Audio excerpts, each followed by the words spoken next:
Assalamualaikum warahmatullahi wabarakatuh. Perkenalkan, saya Ridho Haji Pangestu, mahasiswa Universitas Sultan Ageng Tirtayasa, kelompok KKM 141 Untirta. Di sini saya akan memberikan informasi dan penjelasan mengenai sejarah perkembangan mata uang di dunia. Money is everything. Ungkapan itu sangatlah menunjukkan betapa pentingnya uang dalam kehidupan manusia. Di masa saat ini, manusia bekerja siang dan malam hanya untuk mendapatkan uang. Uang menjadi salah satu standarisasi hidup manusia dalam mengetahui status kondisi ekonomi pribadinya. Akan tetapi, tahu nggak sih kalian sejarah dan asal-usul dari uang itu sendiri? Kamu harus tahu, pada awalnya, sebelum manusia mengenal transaksi menggunakan uang, manusia memenuhi kebutuhan secara mandiri. Mereka memperoleh makanan dari berburu dan memakan berbagai hasil bumi. Karena kebutuhan mereka sangat sederhana dan belum membutuhkan orang lain. Masa ini biasa disebut dengan pra-barter, yaitu di mana manusia belum mengenal adanya transaksi perdagangan atau kegiatan jual beli. Seiring berjalannya waktu, populasi manusia semakin bertambah dan peradaban manusia semakin maju. Kebutuhan manusia pun bertambah.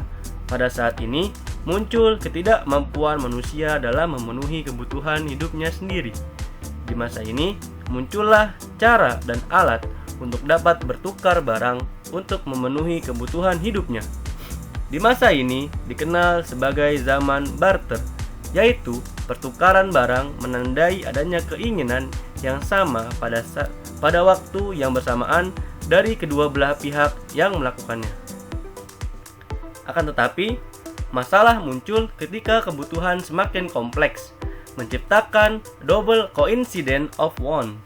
Ketika seseorang membutuhkan beras, sedangkan ia hanya memiliki garam, dan pihak yang lain tidak membutuhkan garam, akan tetapi membutuhkan daging, sehingga syarat barter tidak dapat terpenuhi. Untuk itu, diperlukan alat tukar yang dapat digunakan dan dapat diterima oleh semua pihak. Dahulu, bangsa Romawi menggunakan garam sebagai alat tukar. Pengaruh bangsa Romawi menggunakan garam dalam perkembangan transaksi alat tukar ternyata terlihat sampai saat ini.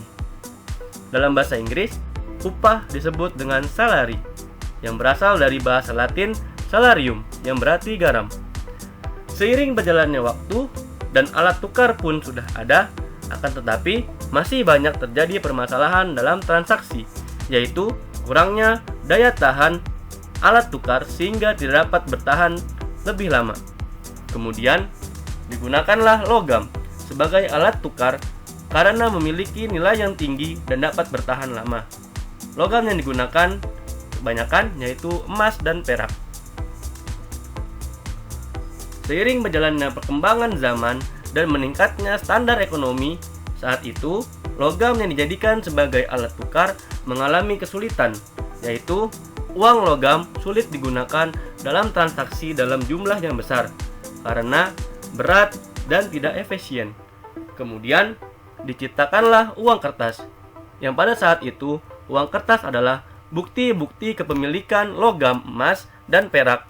Kemudian manusia tidak lagi menggunakan logam sebagai alat tukar secara langsung. Dan dari sinilah cikal bakal terciptanya uang kertas yang sampai saat ini digunakan sebagai alat tukar. Namun, seiring berjalannya waktu dan berkembangnya teknologi dan banyak permasalahan yang dialami uang kertas seperti mudah sobek dan hilang, maka terciptalah uang digital, yaitu alat tukar yang memanfaatkan teknologi untuk memberikan kemudahan dalam bertransaksi tanpa harus membawa uang. Dan sampai saat ini masih digunakan pada masa saat ini. Semakin tahu, makin banyak ilmu. Jika sudah paham, jangan lupa bagikan informasi ini kepada kawan-kawan kalian ya. Semoga bermanfaat.